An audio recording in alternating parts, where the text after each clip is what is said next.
بسم اللہ الرحمن الرحیم۔ تہجد کی نماز کی فضیلت۔ تہجد کی نماز وہ عظیم عبادت ہے جو بندے کو اللہ کے خاص قرب میں لے جاتی ہے۔ یہ نماز اللہ کے مقرب بندوں کی پہچان ہے اور قرآن و حدیث میں اس کی بے شمار فضیلتیں بیان کی گئی ہیں۔ تہجد کی نماز رات کے آخری پہر میں ادا کی جاتی ہے، جب دنیا غفلت کی نیند سو رہی ہوتی ہے اور اللہ کے خاص بندے اپنے رب کے حضور سجدہ ریز ہو کر مغفرت، ہدایت اور کامیابی مانگ رہے ہوتے ہیں۔ تہجد کی نماز کی فضیلت۔ پہلے نمبر پر آتا ہے قرآن پاک میں ذکر۔ اللہ تعالیٰ فرماتے ہیں اور رات کے کچھ حصے میں تہجد پڑھا کرو، یہ تمہارے لیے نفلی اضافی عبادت ہے۔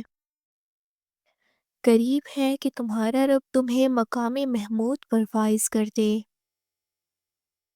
نمبر 2 پر آتا ہے حدیث میں فضیلت۔ نبی کریم صلی اللہ علیہ وآلہ وسلم نے فرمایا، تم پر رات کی نماز تہجد لازم ہے، کیونکہ یہ تم سے پہلے نیک لوگوں کی عادت تھی۔ یہ تمہارے رب کے قریب ہونے کا ذریعہ ہے، گناہوں کو مٹاتی ہے اور برائیوں سے روکتی ہے۔ تہجد کی نماز کا طریقہ۔ سب سے پہلے آتا ہے وقت۔ تہجد کی نماز کا بہترین وقت آدھی رات کے بعد یا آخری تہائی حصہ یعنی فجر سے پہلے کا وقت ہوتا ہے۔ اگر نیند کا غلبہ ہو تو عشاء کے بعد بھی نیت کر کے سونے کے بعد اٹھ کر پڑھ سکتے ہیں۔ نمبر 2 پر آتا ہے تعداد رکعات۔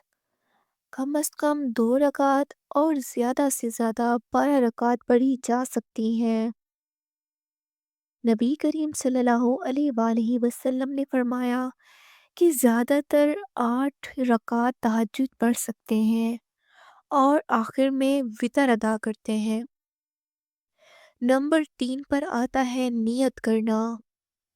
میں اللہ کی رضا کے لیے 2 رکعت نفل تہجد پڑھنے کی نیت کرتا ہوں یا کرتی ہوں۔ اللہ اکبر۔